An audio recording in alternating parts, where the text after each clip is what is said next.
आप देख रहे हैं इंडिया टाउन न्यूज, भारत की बात। नमस्कार, जय जोहार। इंडिया टाउन न्यूज की इस बुलेटिन खबरें राजनांदगांव में आप सभी का स्वागत है। मैं हूं आपके साथ सिमरन। चलिए बुलेटिन की शुरुआत करने से पहले एक नजर डालते हैं आज की सुर्खियों पर। राजनांदगांव शहर में फिर हुई चाकूबाजी की घटना। नशे और जुए का गढ़ बन रहा है गांधी चौक। आए दिन हो रहे हैं हिंसक घटनाएं। प्रज्ञापीठ में विधि विधान से की गई पूजा। कार्तिक पूर्णिमा के अवसर पर पूजा का आयोजन।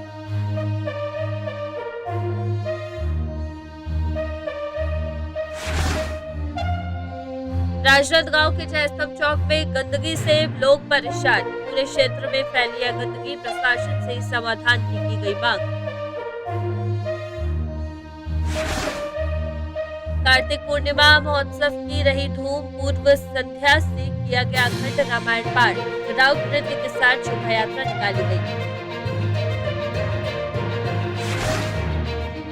खैरागढ़ के महादेव घाट में आयोजित गंगा आरती दीपदान कार्यक्रम में उमड़ी श्रद्धालुओं की भीड़।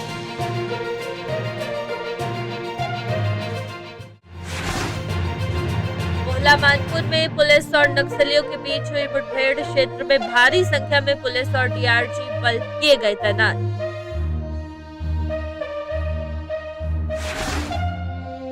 राजनांदगांव में गाय की तड़पती हालत में पार्षद ने की मदद। डॉक्टरों की लापरवाही पर प्रशासन पर उठे सवाल।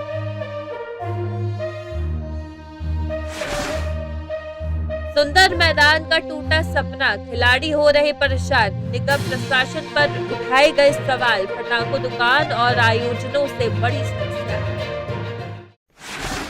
और अब बुलेटिन की शुरुआत करेंगे राजनांदगांव से, जहां शहर के गांधी चौक में एक बार फिर नशे के कारण चाकूबाजी की घटना सामने आई है। जानकारी है कि 3 गाड़ियों में सवार 5 लोगों ने इस वारदात को अंजाम दिया है और पीड़ित व्यक्ति भी अक्सर नशे की हालत में रहता है। नशे के कारण चाकूबाजी और हत्या जैसे अपराधों में लगातार बढ़ोतरी हो रही है। जहां स्थानीय लोगों का कहना है कि गांधी चौक में इस प्रकार की घटनाएं अब आम हो चुकी है। जुआ खेलने वाले खुलेआम अपने खेल में लिप्त रहते हैं, लेकिन पुलिस की ओर से कोई सख्त कार्रवाई देखने को नहीं मिल रही।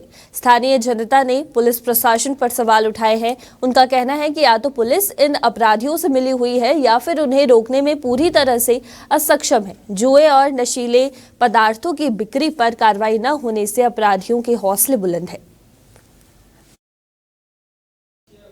वहीं छुरिया नगर में गायत्री प्रज्ञापीठ द्वारा कार्तिक पूर्णिमा के अवसर पर विधि विधान से पूजा अर्चना और यज्ञ हवन का आयोजन किया गया। इस विशेष कार्यक्रम में गायत्री परिवार के साधकों ने बढ़ चढ़कर हिस्सा लिया है। कार्तिक पूर्णिमा के दिन मां गायत्री मंदिर में विशेष पूजा अर्चना, भजन कीर्तन और महाप्रसादी का आयोजन किया गया।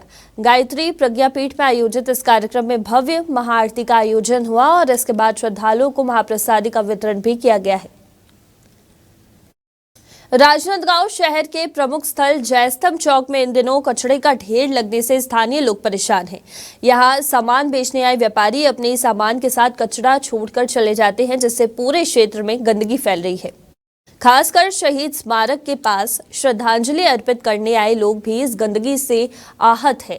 स्थानीय लोग प्रशासन से इस समस्या का हल निकालने की अपील कर रहे हैं। उनका कहना है कि इस स्थिति से न केवल व्यापार प्रभावित हो रहा है, बल्कि शहीद स्मारक के सम्मान में भी खलल पड़ रहा है। प्रशासन से जल्द सफाई व्यवस्था में सुधार की उम्मीद जताई जा रही है। जय स्तंभ जो है वो जब देश आज़ाद हुआ तो आज़ादी का प्रतीक है और सभी जगह जय स्तंभ बनाया गया है। और जय स्तंभ में जिस तरीके से राजनांदगांव में कुछ व्यापारियों द्वारा अपना सामान और गंदगी फैला दिए हैं, ये गलत है। और इसमें जो है निगम प्रशासन एवं जिला प्रशासन को ध्यान देना चाहिए। जय स्तंभ चौक जो है वो स्वच्छ साफ सुथरा रहना चाहिए, ऐसा मेरा मानना है। और जो व्यापारी यहाँ पे व्यापार करते हैं, व्यापार से कोई वो नहीं, लेकिन वो अपना सामान जो है वो जय स्तंभ से हटा लें, उसको स्वच्छ रखें, साफ रखें। वहीं छुरिया के ग्राम पलरामटोरा में कार्तिक पूर्णिमा महोत्सव धूमधाम से मनाया गया है, जहां ग्राम में कार्तिक पूर्णिमा की पूर्व संध्या से अखंड रामायण पाठ किया जाता है। पूर्णाहुति के पश्चात गांव में बाजे गाजे के साथ राउत नृत्य के साथ शोभा यात्रा निकाली जाती है, जिसमें गांव के देव स्वरूप बैरंग लेकर गांव के लोग और पुरोहित नगर भ्रमण कर शोभा यात्रा में शामिल होते हैं, जिसके स्वागत और पूजा अर्चना करने के लिए गांव की महिलाएं चौकपुर के रंगोली सजाकर पीढ़ा में पुरोहित को सम्मान से खड़ा कर पांव पखारकर पुष्प अर्पित करते हैं। अगली खबर राजनांदगांव से है, जहां शहर के गांधी चौक में एक बार फिर नशे के कारण चाकूबाजी की घटना सामने आई है, जिसमें गांधी चौक निवासी सचिन डोंगे के पीठ पर चाकू से वार किया गया, जिसकी स्थिति अभी गंभीर है। मिली जानकारी के अनुसार आरोपी कौरिन भाटा निवासी है, जो नशे में थे और वही आरोपियों में कुछ नाबालिग भी हैं, जिनकी किसी बात को लेकर कहासुनी में ये घटना हुई है। नशे के कारण चाकूबाजी और हत्या जैसे अपराधों में लगातार बढ़ोतरी हो रही है। स्थानीय लोगों का कहना है कि गांधी चौक में इस प्रकार की घटनाएं अब आम हो चुकी है। जुआ खेलने वाले खुलेआम अपने खेल में लिप्त रहते हैं, लेकिन पुलिस की ओर से कोई सख्त कार्रवाई देखने को नहीं मिल रही। स्थानीय जनता ने पुलिस प्रशासन पर सवाल उठाए हैं। उनका कहना है कि या तो पुलिस इन अपराधियों से मिली हुई है या फिर उन्हें रोकने में पूरी तरह से असक्षम है।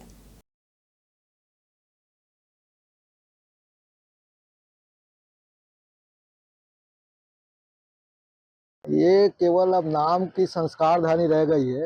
राजनांदगांव को संस्कारधानी के नाम से जाना जाता है, लेकिन अब ये नाम मात्र की संस्कारधानी रह गई है। क्राइम का इतना बड़ा यहाँ गिरोह है, इतना बड़ा क्राइम होते रहते हैं, आए दिन ये घटनाएं घट रही है, जिसकी सीमा लांघ चुके हैं।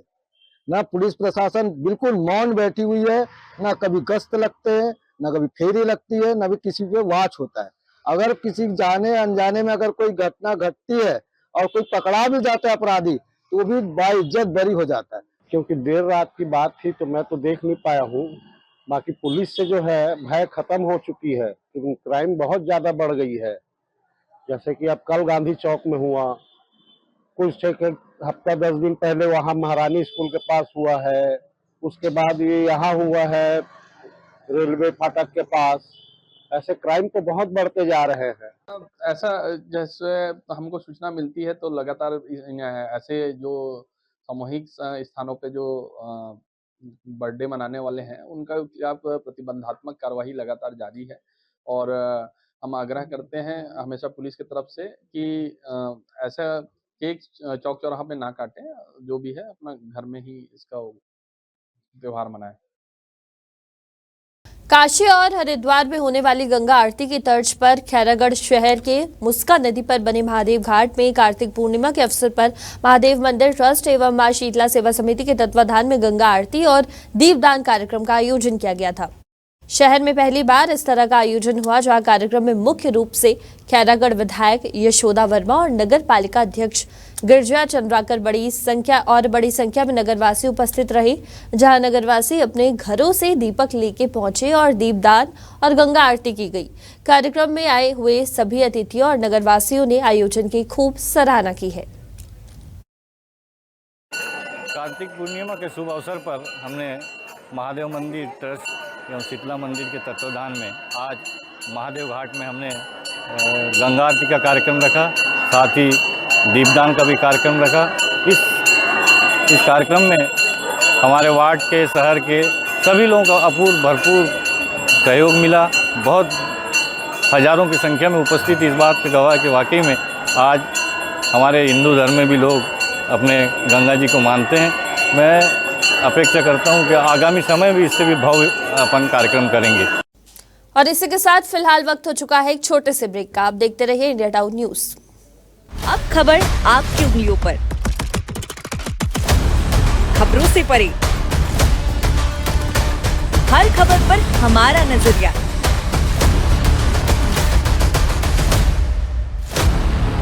इंडिया टाउन न्यूज, भारत की बात।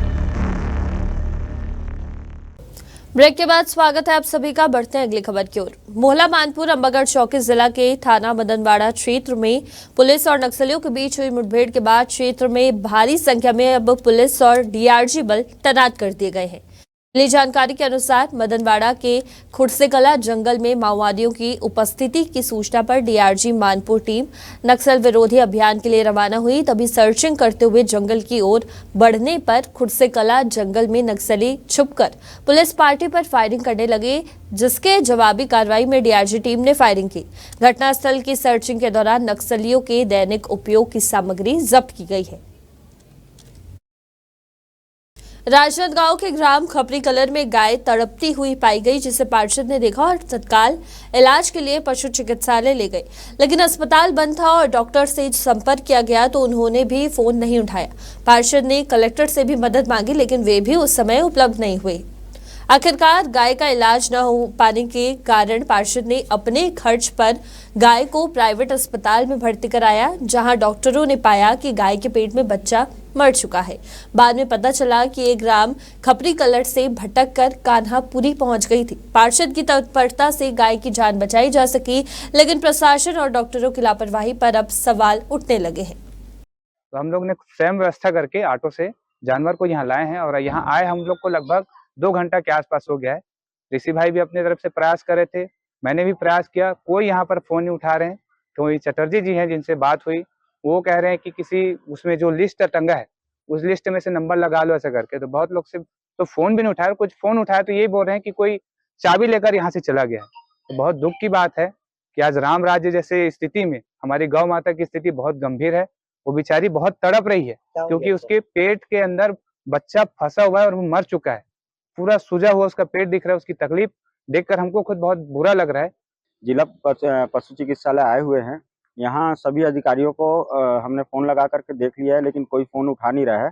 अभी हमारे प्रेम देवांगन जी है जो डॉक्टर है, वो आ चुके हैं। अब देखते हैं, ट्रीटमेंट करेंगे, लेकिन अंदर की चाबी नहीं है। चाबी ना होने के कारण हमें सामग्री भी बाहर से लानी पड़ेगी। बड़ी दुख की बात यह है कि सेवा के क्षेत्र में कई डॉक्टर काम कर रहे हैं, ऐसे डॉक्टर का सहारा लेना पड़ रहा है, जबकि शासकीय डॉक्टर जो हैं वो सब छुट्टी में गए हुए हैं और जिनकी ड्यूटी है वो दौरे की बात कर रहे हैं, लेकिन कहाँ दौरे में है ये बता नहीं रहे हैं। सुंदर और खेल के लिए उपयुक्त म्यूनिसिपल स्कूल मैदान का सपना अब हकीकत से कोसों दूर नजर आ रहा है। लाखों रुपए खर्च कर लगाया गया हरा घास, फटाकों और बड़े आयोजनों के कारण पूरी तरह से बर्बाद हो चुका है। जहां म्यूनिसिपल ग्राउंड की वर्तमान स्थिति ऐसी है कि ये अब खेलने के लायक भी नहीं बचा है। खिलाड़ियों का कहना है कि जिस तरह उन्होंने सुंदर मैदान का सपना देखा था वो अब टूट चुका है। चारों ओर टूटी हुई बाउंड्री वॉल, गंदगी और खराब हालत इस बात का सबूत है कि प्रशासन ने मैदान की देखरेख में कोई रुचि नहीं ली। हर बड़े आयोजन और फटाकों की बिक्री के लिए मैदान का उपयोग किया गया, जिससे मैदान की स्थिति बिगड़ती चली गई। खिलाड़ियों ने अपील की है कि मैदान को फिर से खेलने योग्य बनाने के लिए ठोस कदम उठाया जाए और प्रशासन और संबंधित संस्थाओं से इस मामले में जवाबदेही तय की जानी चाहिए। ये 31 लाख मेरे हिसाब से आज के डेट में देखा जाए ये खेल के लिए अब अनुकूल तो ना रहा, ये अन्य आयोजन जो यहाँ पर होते हैं उसके लिए अनुकूल है। खिलाड़ियों के लिए भी अब ये ग्राउंड खेलने लायक नहीं रहा है। अब देखेंगे जगह जगह बहुत सारे क्रैक्स हो गए हैं, कहीं ज़्यादा ग्राउंड गड्ढे हो गए हैं और जिसमें खिलाड़ी यदि इसमें खेलते हैं तो उनको इंजरी की होने की बहुत ज़्यादा चांस है, इंजरीज होने की चांस बहुत ज़्यादा है। और हमेशा से यही बोलते हैं कि जो ग्राउंड खिलाड़ियों के लिए है उसको खिलाड़ियों को ही सौंपा जाए, खेल का मैदान खेल के लिए ही अनुकूल रहा जाए, ना कि अन्य कार्यक्रम के लिए उसको दिया जाए। ये कांग्रेस के हेमा देशमुख के राज का जीता जागता नमूना है भ्रष्टाचार का, जिसमें कितने बड़े पैमाने पर भ्रष्टाचार हुआ है। मैं पहली बार देखा हूँ कि मट्टी को निकाल करके, काली मिट्टी को निकाल करके उसमें घास लगाया जा रहा है। आप ईमानदारी से काम करते तो इसमें जो है कछारी मिट्टी लगना था, रेतीली मिट्टी, जो हमने हमारे से पहले जो हमारे सीनियर लोग थे उन्होंने दिग्विजय स्टेडियम के ग्राउंड में लगाए थे और उसमें घास उगता तो वो खेलने का काम आता। ये मिट्टी जो है एक बारिश के बाद में पूरी जमीन फट जाती है, पानी नहीं डलता, तो यहाँ पे आपने जब मिट्टी डाले घास लगाए तो उसकी देखरेख कौन करेगा? इसकी व्यवस्था कभी किए? नहीं किए। आए दिन तो टूट फूट होना या जर्जर होना इस प्रकार से शिकायत आती रहती है। मैं आपके चैनल से के माध्यम से शासन प्रशासन से मांग करूंगा कि खिलाड़ियों की खेल भावना को देखते हुए, चूंकि मैं भी राष्ट्रीय पदक खिलाड़ी हूं, तो खिलाड़ियों की खेल भावनाओं को ध्यान में रखते हुए मैदान को खिलाड़ियों के अनुकूल बनाया जाए और खेल मैदान को ऐसी सुरक्षा दी जाए कि इस प्रकार से जो आए दिन खेल मैदान को लेकर के सवाल जवाब होते हैं तो ऐसा ना हो। प्रशासनिक कड़ाई इसमें होनी चाहिए और जनता की भी भागीदारी दोनों ही आपस में बना करके इस मैदान को जितना ज़्यादा हो सके उतना ज़्यादा उत्कृष्ट करना चाहिए। और इसी के साथ फिलहाल आज के इस खास बुलेटिन में इतना ही। आप देखते रहिए इंडिया टाउन न्यूज़। नमस्कार। आप देख रहे हैं इंडिया टाउन न्यूज़, भारत की बात।